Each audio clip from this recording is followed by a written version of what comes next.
There is a section in Tractate Bava Basra in the Gemara that has a whole collection of stories of fantastical creatures and wild-sounding beasts.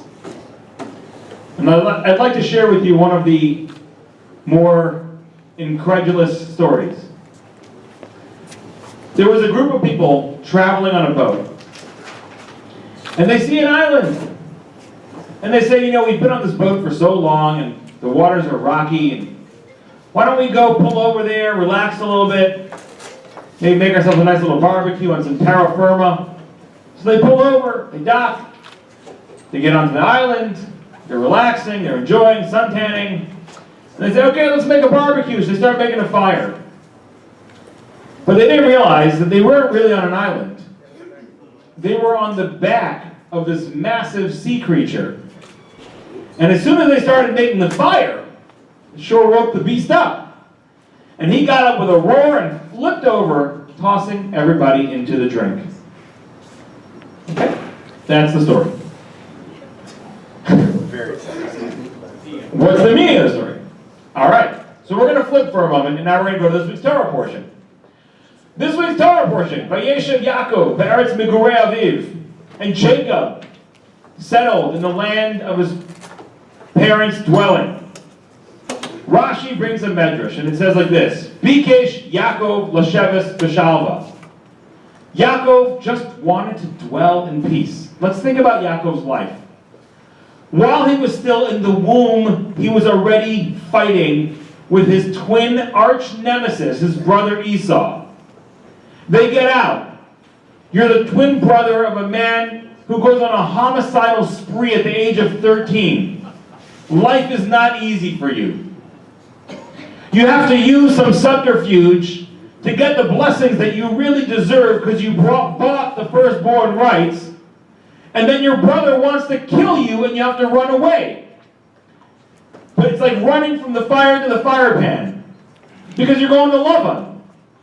Lavan, of course, Mr. White. Oh, so clean, so pure, so perfect. No, con artist, scammer, who tries to cheat Yaakov out of everything, steals 7 years of his life, and then tries to switch his salary 100 times using every possible trick and scam in the books. And finally Yaakov gets away from him. And who's he going back to? The other brother who wants to kill him. Remember, he's coming after him with 400 troops. And then he gets out of that one.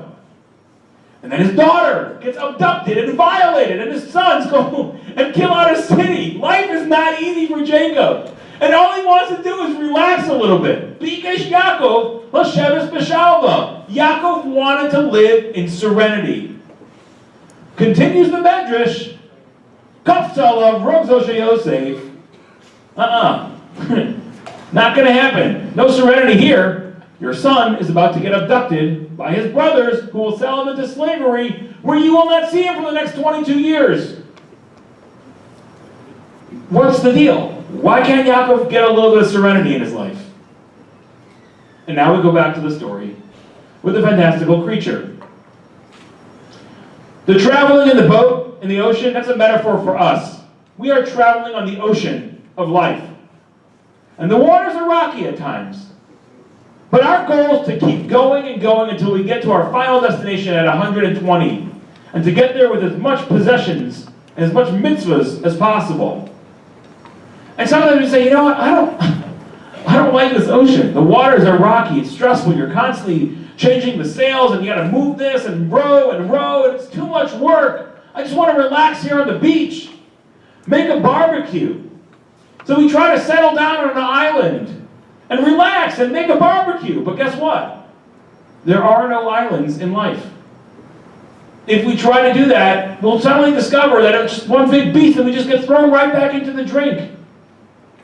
Because here's the secret of life. Life is about challenging ourselves.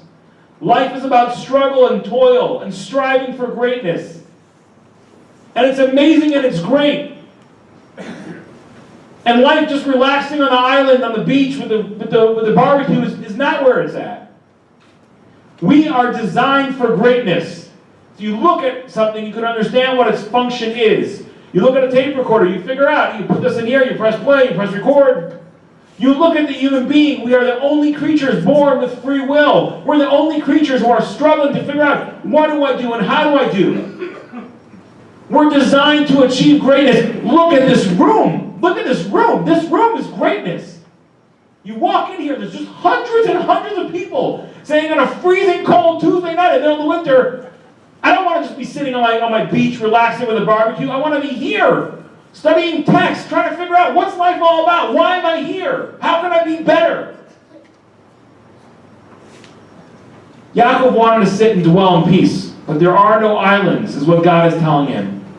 Life is here for greatness, and the goal is to just keep struggling and struggling, and keep fighting and fighting, and achieving, and becoming greater and greater. And then, of course, when we get to the next world, we have all of infinity to live with the absolute bliss and serenity we've earned during this lifetime. So, my friends, go get them. Thank you.